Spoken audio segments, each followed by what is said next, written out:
de ese SICA Sistema, la primera Secretaría General del SICA tenía 14 personas trabajando ahí, 14. 4 directores, el secretario general, don Roberto Herrera, la señora del café, 2 pilotos, una secretaria y 3 analistas de sistemas. Esa era la Secretaría General. Y se atendían todos los foros, todos los foros. Era mucho más eficiente en ese entonces. Ese era el SICA Sistema. Después, por las ideas de esta reforma, ¿verdad?, que se dijo, todos se van al mismo edificio. Entonces ahora tenemos una secretaría, un SICA que yo creo que llega a 300, 400 empleados. Y no sé si eso es más eficiente, ¿verdad? No lo sé, ¿verdad? Tendríamos que tener ciertos criterios para evaluar, pero creció de un SICA Sistema con una secretaría mínima, ¿verdad?, para trabajar, precisamente para no cargar. Eso no lo contó don Roberto Herrera, pero es importante, ¿verdad? Él decía, yo, la Secretaría General del SICA no quiero que le cueste mucho a los pueblos, ¿verdad? O sea, hasta en eso él era consciente, pero no, después dijo, no, vamos a construir edificios, etcétera, etcétera, etcétera, ¿verdad? Vamos a contratar gente, 300, 400 gentes creo que trabajan hoy allá, y no sé si eso hace más eficiente, ¿verdad? Pero entonces pasamos de SICA Sistema a un SICA Supersecretaría. Ahora tenemos una Supersecretaría y de nuevo, no sé si logra su misión, sus objetivos, parte de lo que hay que evaluar, ¿verdad? Y ustedes como Cancillería pues lo pueden hacer, o como Ministerio de Relaciones Exteriores lo pueden hacer mejor que nadie. ¿Algún comentario? Es la centralización también, ¿verdad? Ese paso a una supersecretaría fue una centralización, se decidió centralizar el SICA, ¿verdad?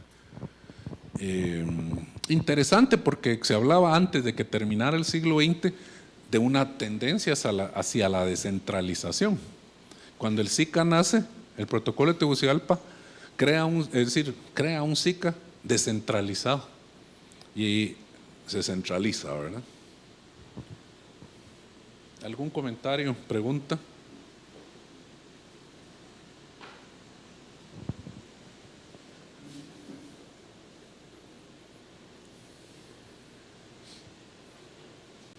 Hay otras preguntas ahí, pero es solo para estimular, ¿verdad? De veras, si ustedes tienen otras preguntas o comentarios, por favor, ¿verdad?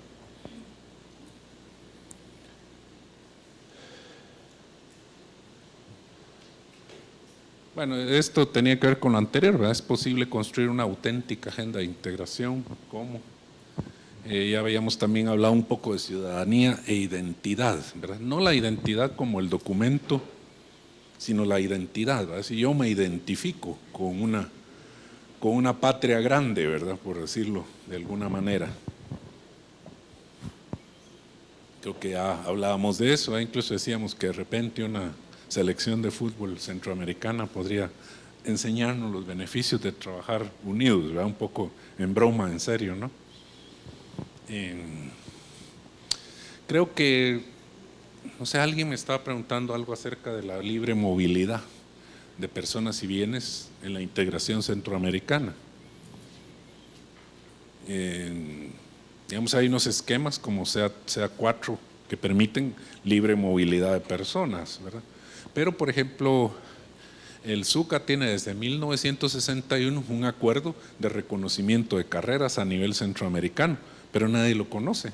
Entonces, si por ejemplo, yo, incluso siendo guatemalteco, me voy a estudiar a una universidad en Costa Rica y de ahí regreso, tengo que hacer incorporación. ¿Cuándo? Este acuerdo del SUCA de 1961 establece que un tico que se graduó en una universidad costarricense puede venir a ejercer aquí libremente. Imagínense, no un guatemalteco que se fue a estudiar y que tiene que venir a incorporarse. Eso debería ser más que automático. Pero o un nicaragüense que estudió en Nicaragua y viene acá, se puede establecer. Debería tener incorporación automática en su carrera. ¿Saben ustedes que eso existe? Pero como nadie lo conoce, entonces no se aplica, ¿verdad? Entonces todo el mundo hace sus incorporaciones, etcétera, etcétera, pero no se aplica. Lo que decía también el doctor Herrera, porque esas son cosas a lo mejor que contribuyen a esa identidad, ¿verdad? Y a la libre movilidad. En este caso es libre movilidad de profesionales, ¿verdad? U otra libre movilidad en el turismo, por ejemplo, ¿verdad? Este Consejo de Institutos de Seguridad Social establece, hay un acuerdo ahí donde si un centroamericano va en tránsito y es afiliado a la Seguridad Social, en este caso un guatemalteco afiliado al IGS, tiene un accidente en Nicaragua, entonces puede recurrir sin costo al Instituto de Seguridad en Nicaragua o a la Caja de Seguridad Social en Costa Rica, ¿verdad? ¿Sí? Entonces, esos son esquemas que existen, pero que no se aplican, ¿verdad? Lo de bienes, libre movilidad de bienes, ni hablar, ¿verdad? Es decir, estábamos hablando de cientos de camiones que están varados ahí en las aduanas, en las fronteras, ¿verdad? Terrestres, y todavía seguimos en eso. El debate, ¿va? Ahora se va a intervenir las aduanas, pero ¿será que interviniendo las aduanas es una forma real de etcétera? No lo sé, ¿verdad? Esas son preguntas por ahí que…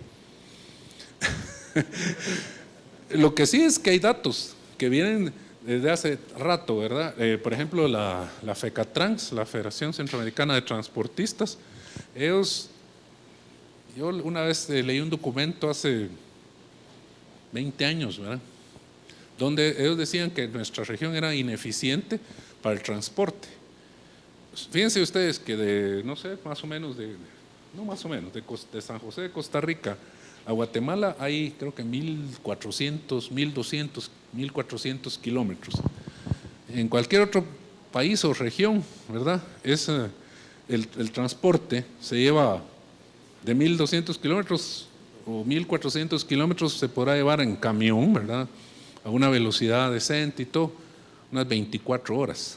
Aquí, por las fronteras y todo eso, el transporte de mercancías, ¿verdad?, se lleva semanas, 3 semanas, 4 semanas. Esa es la ineficiencia que tenemos como región, en la región centroamericana. 3 a 4 semanas, fácil, por los pasos de las fronteras, que tienen que hacer los trámites aduanales y las pólizas y todo eso, ¿verdad? O la corrupción, ¿verdad? Porque esos sistemas están establecidos, son tardados precisamente para que el que se desespere diga, no, yo mejor prefiero pagar. Debe ser al revés, por la corrupción o los…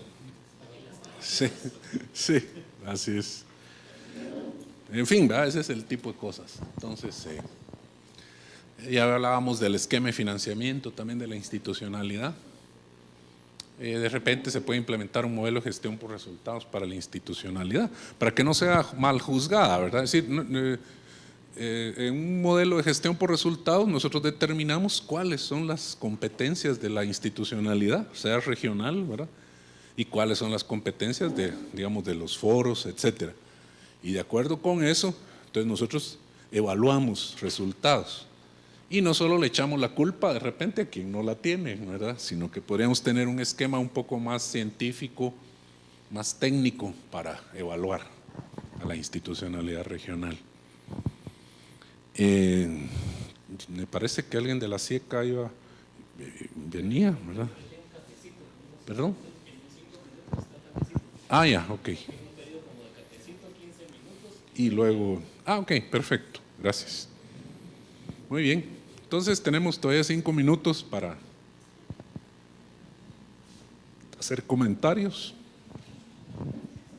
¿Alguien? Sí, por favor.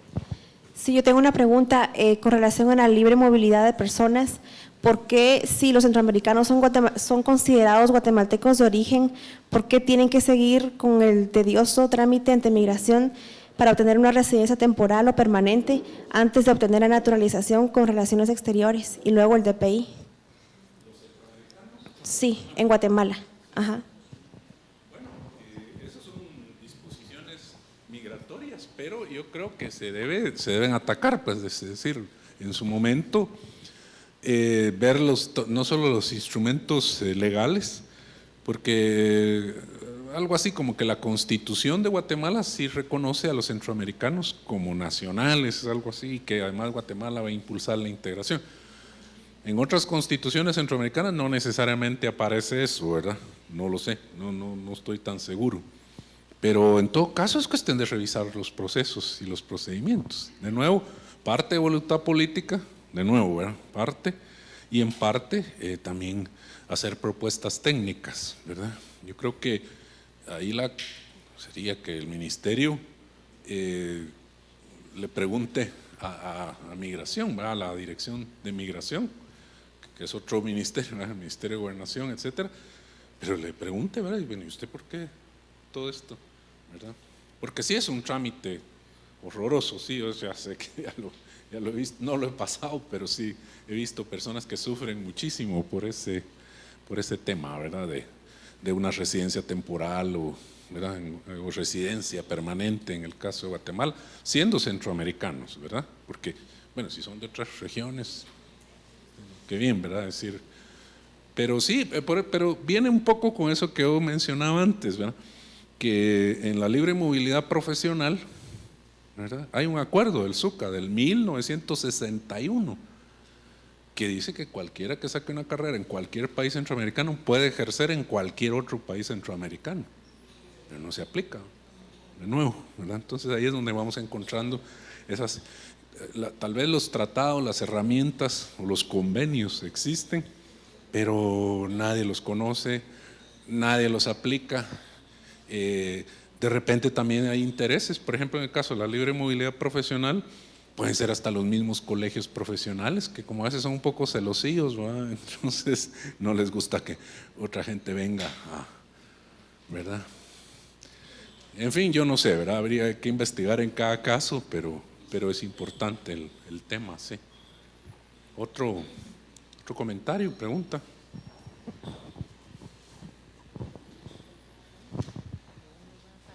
Referente a la última pregunta que hice, ¿se puede implementar un modelo de gestión por resultados? Lo que venía diciendo usted, la toma de decisiones y que se había tomado solamente el 2 o 3%, creo yo, de las decisiones a nivel regional. ¿Cómo se puede implementar entonces eso si la potestad de tomar decisiones o el resultado de esas decisiones es muy poco, ¿verdad? ¿Cómo poder implementar un modelo de este tipo? Sí, entiendo que no se hace de la noche a la mañana, ¿verdad? Un modelo de gestión por resultados, incluso en el nivel nacional. Por ejemplo, el modelo de gestión por resultados, que ahora tiene, en el caso de Guatemala, un alto apoyo, digamos, un nivel, un gran apoyo de alto nivel, ya que se habla de la gestión por resultados. Ahí está, por ejemplo, en el Ministerio de Finanzas y CGPLAN, una nueva guía que tiene fechada de enero de este año, la guía conceptual para la gestión por resultados del gobierno, ¿verdad? Etcétera, que es un tema que trabajamos nosotros en Flaxo, ¿verdad? Por ejemplo, y en otros espacios. Y nos damos cuenta de que, por ejemplo, la gestión por resultados no tiene mayores incentivos, ¿verdad? Se habla y de alguna manera la gestión por resultados lo que está haciendo es que muchas cosas viejitas las está poniendo en un solo modelo, ¿verdad? Por ejemplo, la planificación estratégica, la planificación operativa, el presupuesto, ¿verdad? Ya los pone juntos el modelo de gestión por resultados. Puesto que, digamos, todavía se acostumbra que la planificación va por un lado y el presupuesto por el otro, no se hablan. Entonces ahora en la gestión por resultados sí se hablan, ¿verdad? Entonces las estructuras programáticas se hacen a partir de la planificación, por ejemplo. Eso ya se está haciendo en Guatemala. Mal hecho un poco, falta experiencia, todavía tenemos que capacitar a muchos funcionarios para que lo hagan de la manera adecuada, qué sé yo, pero eso va. Pero, por ejemplo, el incentivo para los resultados todavía no existe. El mal gerente público es premiado, porque es aquel que solo gasta, ¿verdad? O sea, todavía tenemos un modelo de gestión en el sector público guatemalteco presupuestista, ¿verdad? Entonces gaste. Incluso la experiencia, ¿verdad? Cuando yo fui funcionario era esa. En enero, febrero, cuando empezaba la ejecución del presupuesto, yo quería computadoras, vehículos, etcétera, para mis oficinas, para mis empleados, para mis direcciones, a mi cargo, etcétera. no se puede, ¿verdad? Pero ya cuando llegaba como por esta época del año, en octubre, ¿verdad? Entonces llegaba, mire, Lick, gastemos. Y yo decía, pero yo en enero era que yo quería las cosas, era cuando yo las necesitaba, ¿verdad? No, Lick, pero es que si no lo gastamos, nos lo quitan el año entrante. Entonces de esa cuenta es que, no sé si ustedes se han dado cuenta, que en octubre y noviembre todos los hoteles de la ciudad están llenos de burócratas capacitándose. ¿Por qué? Porque hay que gastar la plata. Entonces es un incentivo perverso, ¿me entiende? O sea, no hago referencia al caso del ADA, porque eso no está con el presupuesto. ¿Verdad? Sí. Entonces, no, digamos, pero yo pienso que sí es posible implementarlo y es deseable, ¿verdad? Pero hay que cambiar mucho de la cultura todavía, ¿verdad? Sí. El ADA no tiene que ver con eso. No, porque en el caso del ADA estamos claros que es la Unión Europea la que truena los chicharrones. No, aquí el asunto es otra cuestión con respecto a la gestión por resultados. Porque es una cuestión, digamos, un poco novedosa, por así decirlo, que se está echando a andar en la administración pública. Pero habría que ver con qué racionalidad se está haciendo aquello. Porque no solo es cuestión, claro, hay que maximizar el gasto y que sea una cosa transparente, una serie de cosas más. Pero lo que pasa es que hay que ver también la naturaleza de la institución que va a ejecutar aquel gasto. Porque, digamos, en el caso nuestro, Relaciones Exteriores, nosotros no construimos ni carreteras, ni hospitales, ni escuelas, ni nada que se le parezca. Es decir, nuestro trabajo es totalmente diferente, orientado a un grupo de la población no nacional, sino que internacional, totalmente diferente al de las otras cosas. Nadie que sea ministro de Relaciones Exteriores podrá hacer campaña presidencial desde el despacho, construyendo cosas, porque jamás lo va a lograr. Construyendo un consulado, que sea, tampoco va a ser la historia. Pero, entonces, ¿cómo se puede racionalizar una cuestión en la que, por ejemplo, en el caso nuestro, los resultados más concretos que se pueden ver de Relaciones Exteriores son el tema de los migrantes? Porque eso sí es una cosa que afecta directamente o que beneficia directamente a un grupo de la población. La cuestión consular, porque también se está dando un servicio que, aunque le correspondería en mucho darlo al Ministerio de Gobernación a través de la Dirección General de Migración, lo hacemos nosotros a través de nuestras oficinas, con nuestro presupuesto y con nuestros funcionarios. Pero perfecto, no importa quién lo haga, el caso es que es la parte más directa, digamos, hacia el pueblo de Guatemala. Que, por ejemplo, nuestra embajada ante la Santa Sede, ¿qué podemos hablar ahí de resultado, beneficio, resultado o gestión por resultado? Que el embajador ante la Santa, o nuestra embajada ante la Santa Sede promueva más turismo de curas y de monjas hacia Guatemala. Es decir, comercio, ¿qué vamos a comerciar con la Santa Sede? Y así hay muchos casos, y no por eso significa que, claro, como no hay turismo, como no hay comercio, como no hay eso, no hay lo otro, cerremos eso. Sí, no lo podemos hacer. Entonces, ¿cuál es la lógica que subyace en esto o que debe subyacer en esto? Porque, como le digo, es decir, se hace muy a mansalva la cosa, así que todo el mundo ejecute y haga y vuelva y perfecto, pero aquellos cuya naturaleza los lleva a eso, pero en el caso concreto nuestro no es el caso.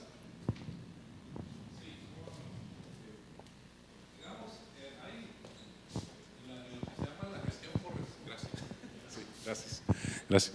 En la gestión por resultados hay una herramienta central, no la única, pero sí, que es la cadena de resultados, ¿verdad? Entonces habla aquí de insumos, aquí de procesos, ¿verdad? Aquí en esta parte, digamos que estas son flechas, discúlpenme, productos, y luego aquí apunta hacia resultados. Entonces, nosotros, o sea, la gerencia pública llega hasta la producción institucional, ¿verdad? En el caso del ministerio es emisión de visas, o no sé, ¿verdad? Los consulados, creo, me parece, por decir algo, no sé, ¿verdad? Digamos, ¿cómo se llama? Atención de eventos en organismos multilaterales. Esa es producción del ministerio. Ahora, si se logran tratados, convenios, proyectos de cooperación, atracción de turismo, ese ya es el resultado. Pero el resultado no lo controla el que produce, ¿verdad? sino que en la lógica de la gestión por resultados, varios producen. Hay otras instituciones aquí que producen y todas contribuyen a un resultado. Entonces el resultado está definido en la guía como algo interinstitucional, ¿verdad? Finalmente, ese es el concepto. Entonces quiere decir que nadie da resultados, solo productos. Y esos productos pueden o no contribuir. Si son estratégicos, contribuyen a resultados. Y entonces un poco eso ya obliga a hacer otras preguntas, como, yo creo que ya nos salimos un poco del tema, ¿no? Pero obliga, ¿verdad? En un modelo de gestión por resultados, a preguntarnos, en primer lugar, si esta producción que hacemos aquí con insumos, procesos y productos, la estamos haciendo eficientemente. Y los resultados se miran como la eficacia. Entonces la pregunta es, ¿estoy haciendo bien lo que debo de hacer? Porque en muchas instituciones donde hacemos diagnósticos, ¿verdad?, nos encontramos con que están haciendo muy técnica y muy profesionalmente lo que no deben de hacer.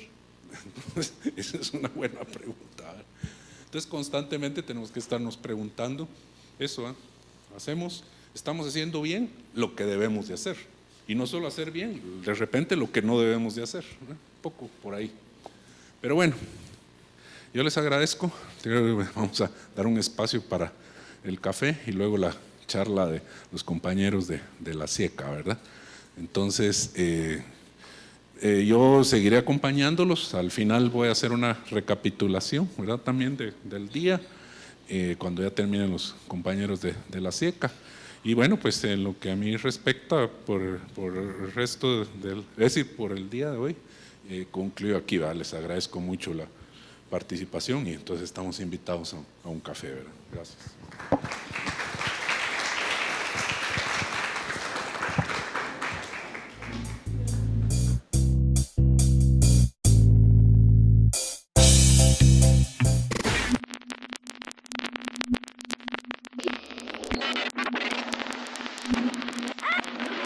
Ah!